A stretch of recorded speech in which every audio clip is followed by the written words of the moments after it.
आज हमारे साथ हमारे बीच मौजूद हैं पूर्व मंत्री और भारतीय जनता पार्टी के विधायक श्री सिद्धार्थनाथ सिंह जी। मैं अनुरोध करूंगी सर कि आप मंच पर आ जाएं और मैं रिक्वेस्ट करूंगी आलोक जी से कि वो बुके देकर सर को सम्मानित करें और उनका स्वागत करें। तो राजनीति और प्रशासन दोनों का गहरा अनुभव रखे हुए हैं और प्रयागराज और साथ ही पूरे प्रदेश के विकास को निकट से देखा है। तो ऐसे में उनसे समझने का प्रयास करेंगे कि किस तरह से पिछले कुछ समय में प्रयागराज की तस्वीर बदली है और कैसे विकास यहां पर जन जन तक पहुंच रहा है। ओवर टू यू आलोक। बहुत बहुत धन्यवाद नितिका जी। जोरदार तालियां एक बार होनी चाहिए। हमारे बीच पूर्व मंत्री उत्तर प्रदेश सरकार विधायक सिद्धार्थनाथ सिंह जी मौजूद हैं। सर, हम आपसे जानना चाह रहे हैं, बहुत ही सीधा क्वेश्चन। धुरंधर की बड़ी चर्चा है, क्राइम फ्री होने से रोजगार और उद्योग धंधों को किस तरह से बेहतर दिशा मिल रही है प्रयागराज में?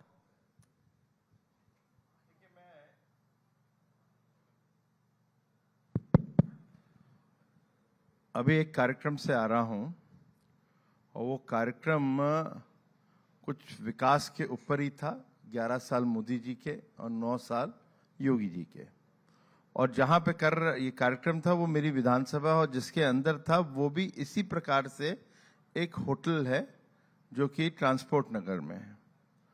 तो मैंने वहीं पे उदाहरण दिया था कि ये शहर पश्चिमी जो है, ये जो शहर पश्चिमी है, और 17 के पहले जब मैं चुनाव लड़ने आया था यहाँ से, 17 में आया था, तो मुझे आदरणीय मोदी जी और अमित शाह जी ने कहा कि जब जा रहे हो तो वहाँ की पहचान बदल देना।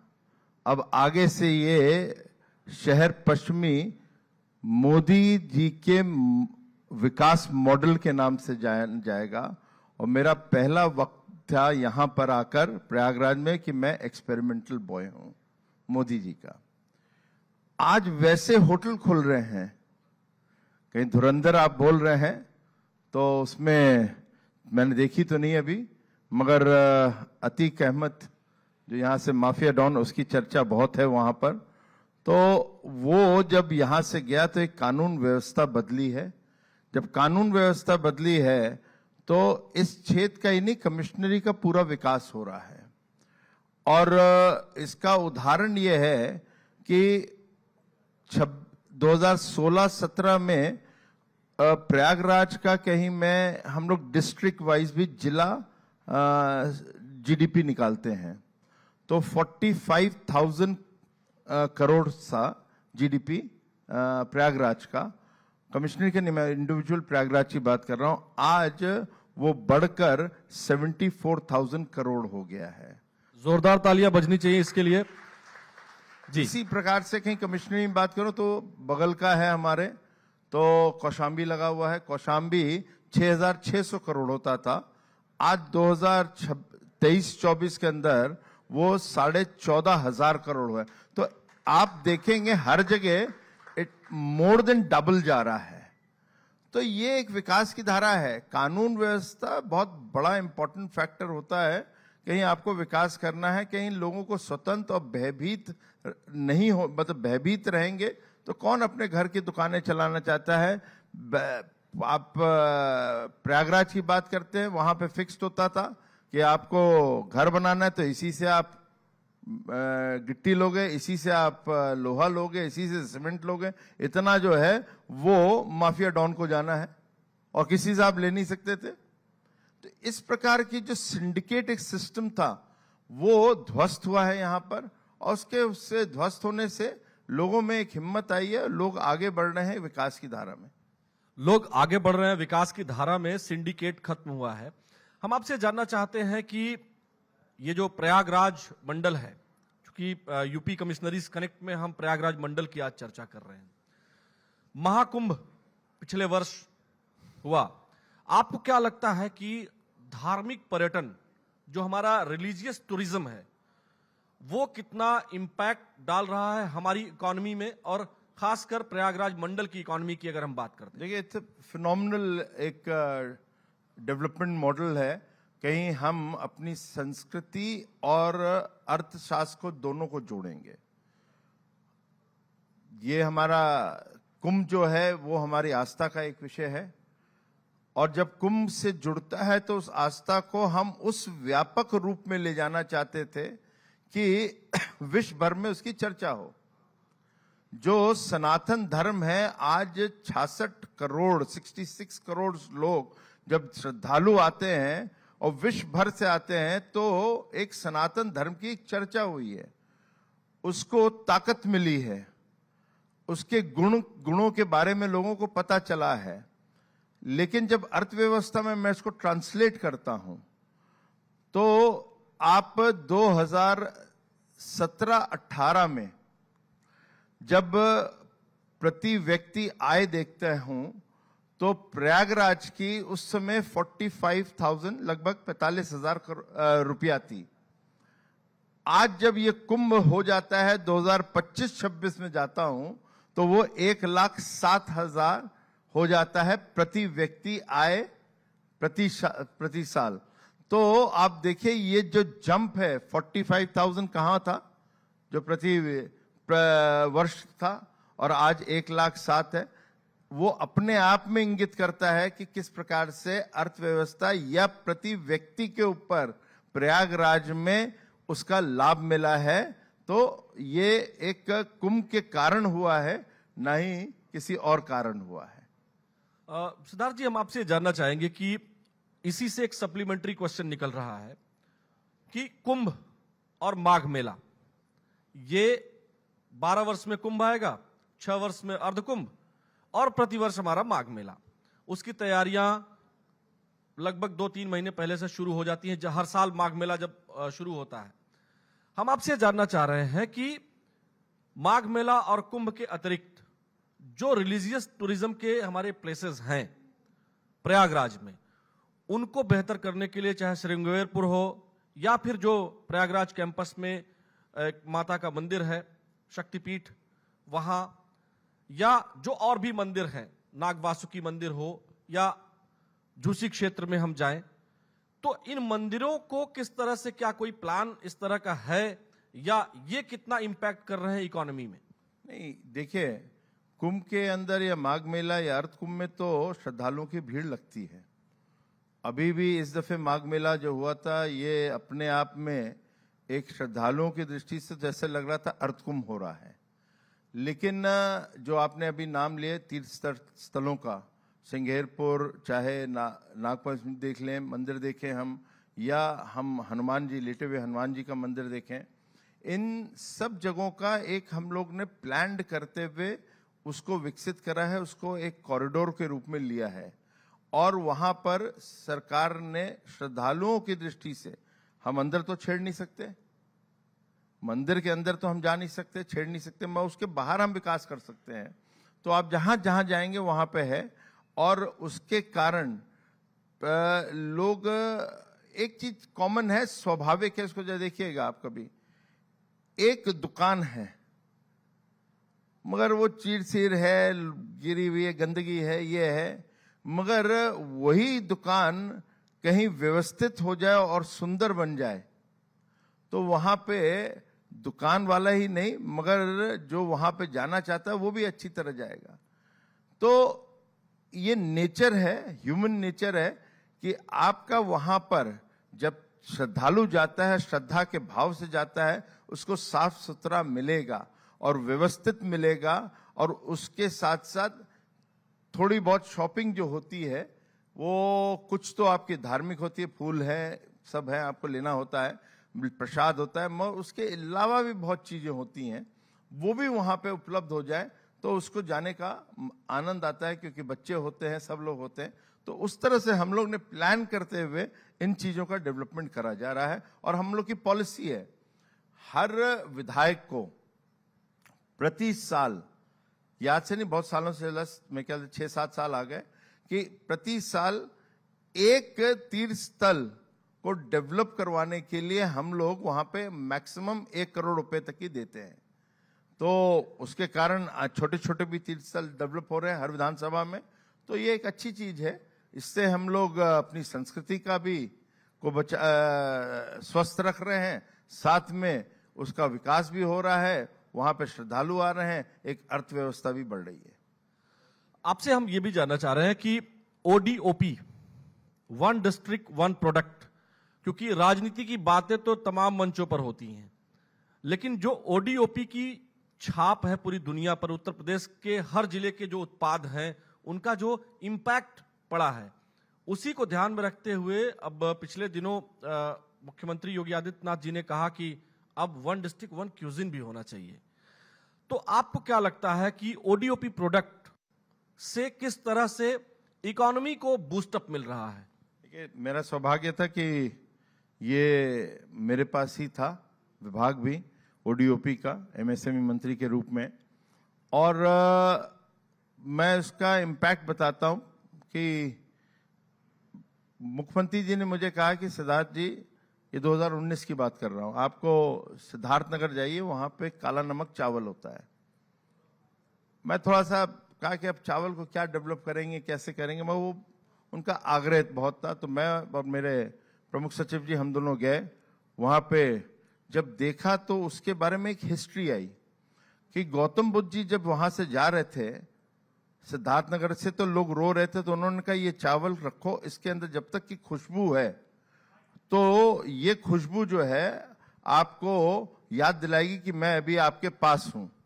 तो इस प्रकार से वो हम लोग ने उसका फिर जीआई टैगिंग भी करवाई, ब्रांडिंग हुई, उसको हम लोग ने 15 करोड़ तक की हम लोग सीएफसीज के लिए पैसा भी देते हैं, वो हम लोगों ने दिया।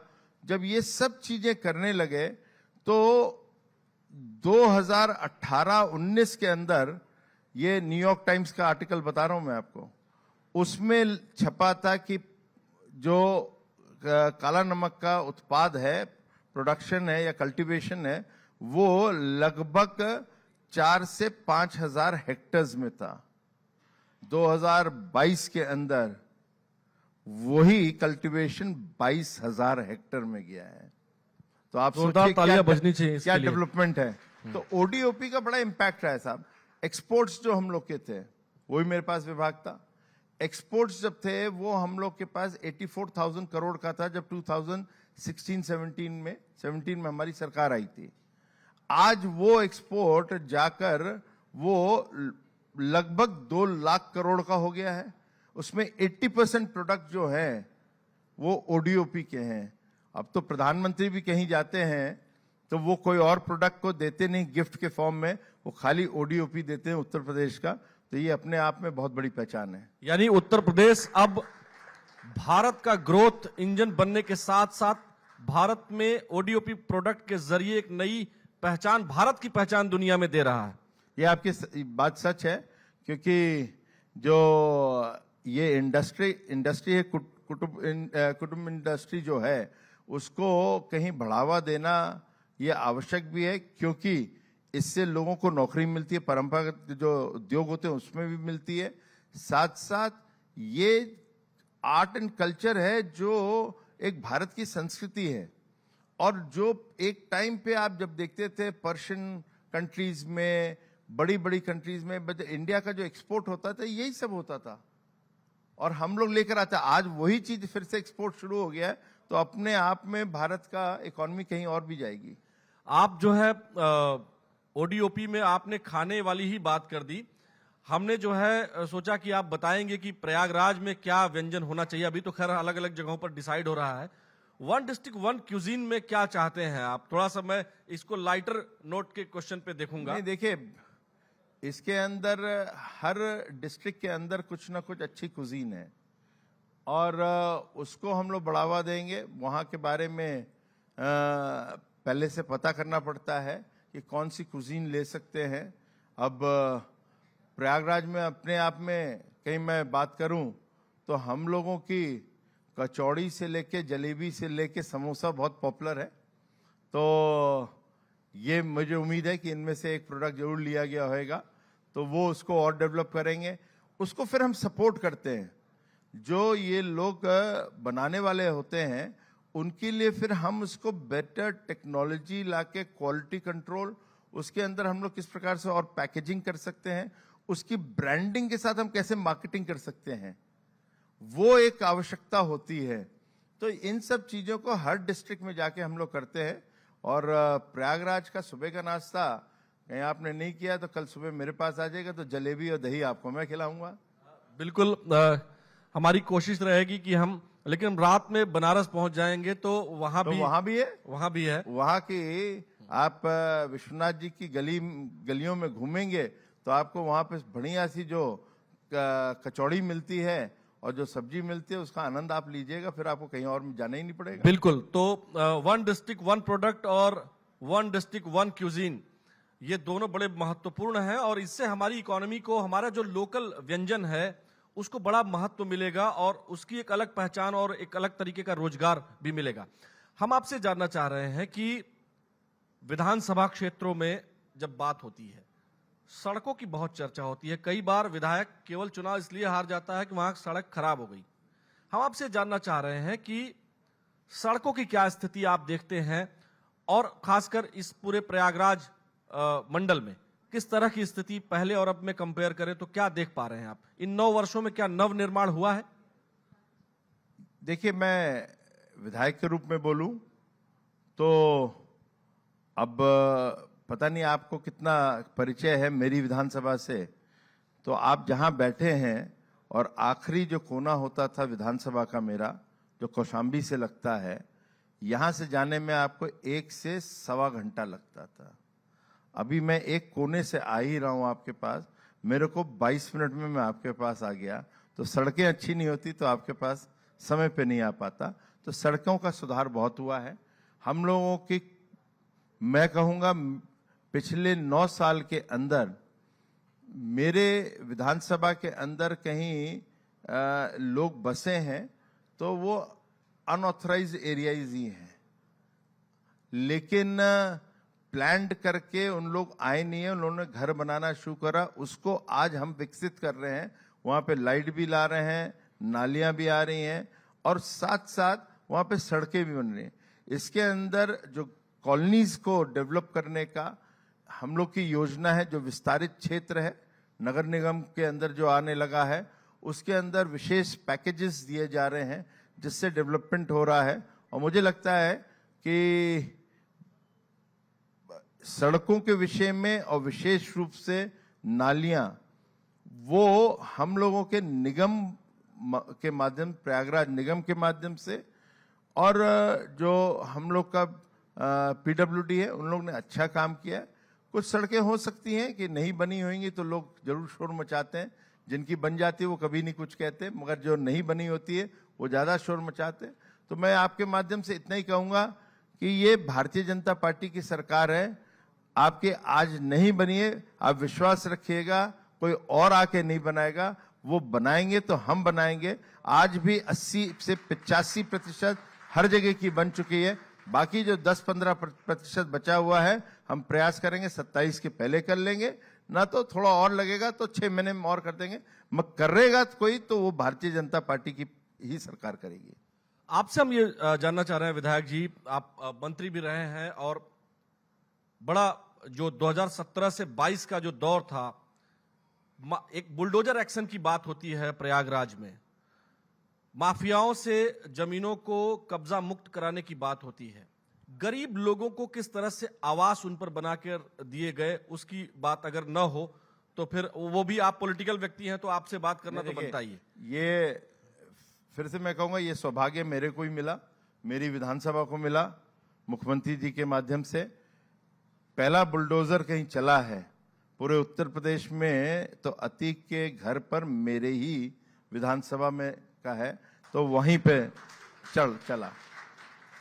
साथ ही साथ जो पहला अब आप ये मानेंगे कि आपकी विधानसभा की थोड़ी जानकारी है मुझे। तो उसके बाद कहीं नहीं, अब तो ज्यादा हो जाएगी, धुरंधर 2 के बाद ज्यादा हो जाएगी। उतना मुझे भी नहीं पता था कि इतना बदमाश खतरनाक आदमी है वो। लेकिन जो ये है कि अब 76 घर हम लोग ने प्रधानमंत्री आवास के हम लोग ने तैयार करके 2022 के बाद उसका चाबियां भी दी हैं मुख्यमंत्री जी ने।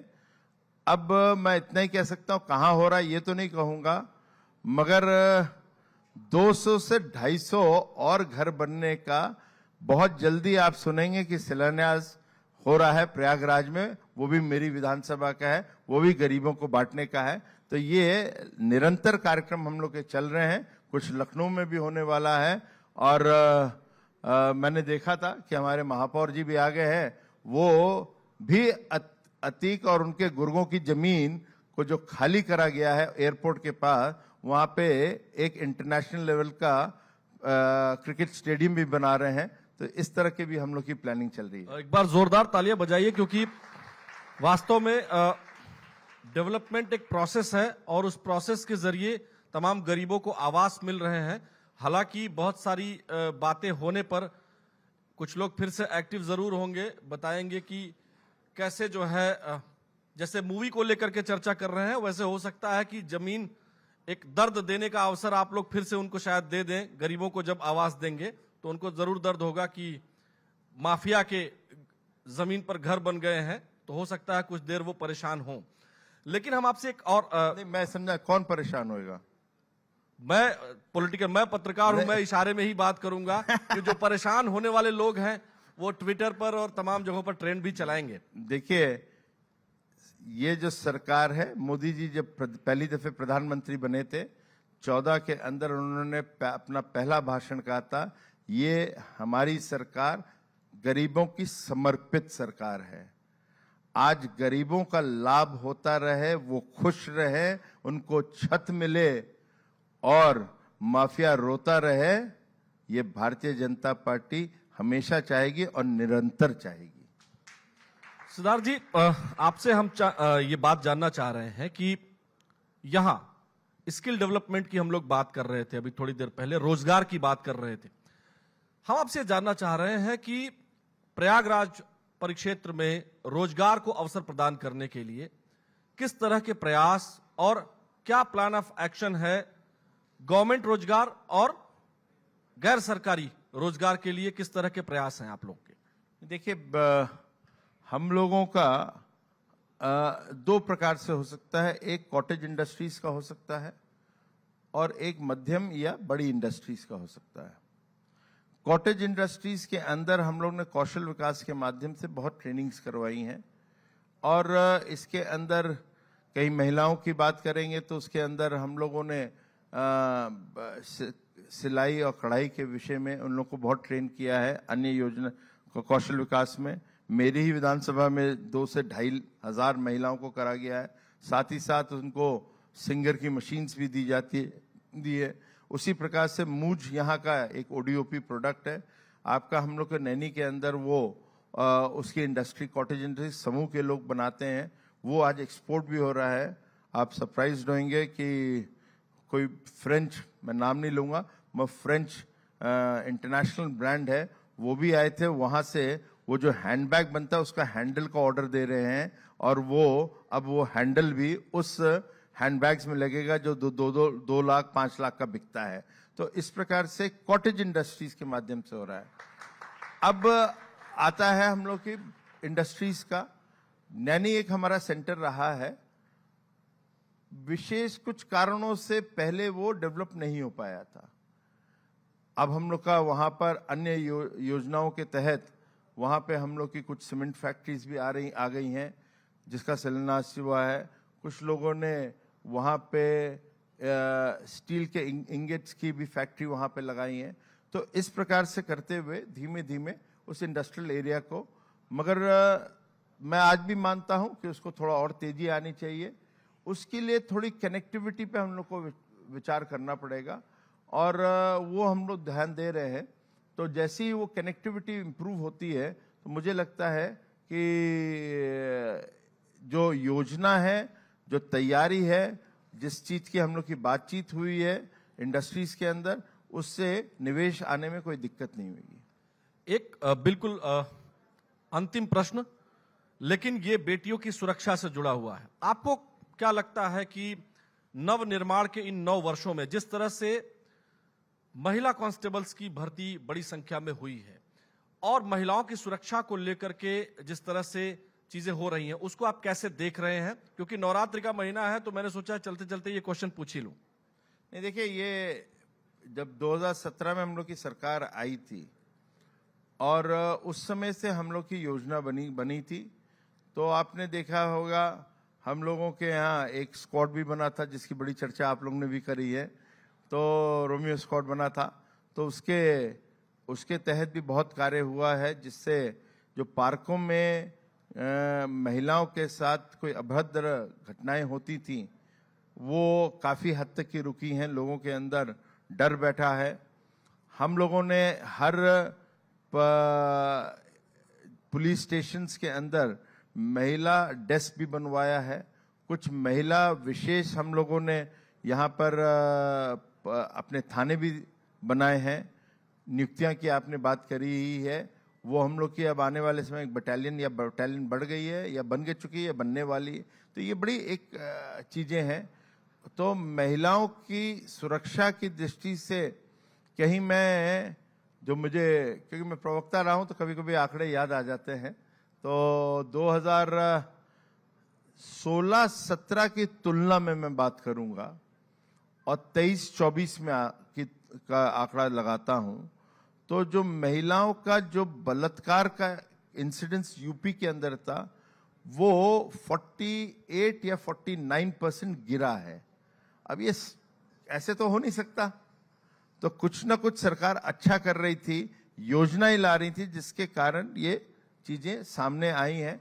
इसी प्रकार से दहेज की आती थी, सब में कहीं ना कहीं एनसीआरबी की रिपोर्ट देखेंगे तो कमी आई है जो सरकार ने किया है। बहुत विस्तार से आपने बताया। बात तो हम आपसे करीब 2 से 5 घंटे आराम से आपके केवल विधानसभा क्षेत्र और प्रयागराज पर कर सकते हैं, क्योंकि इतने काम हुए हैं, इतनी सारी चीजें चूंकि हम 80 दिन यहाँ महाकुंभ के दौरान रह गए थे तो हम हर जगह से परिचित हो गए और यहाँ तक कि यहाँ की बोली और भाषा से भी हम परिचित हो गए। तो इसलिए जो है चर्चा करेंगे तो बहुत देर तक चर्चा होगी, लेकिन समय इतनी ही इजाजत दे रहा है। सिद्धार्थ जी, बहुत बहुत शुक्रिया, बहुत बहुत धन्यवाद आपका। News 18 Uttar Pradesh Uttarakhand UP कमिश्नरीज connect के प्रयागराज के इस मंच पर आने के लिए बहुत बहुत धन्यवाद।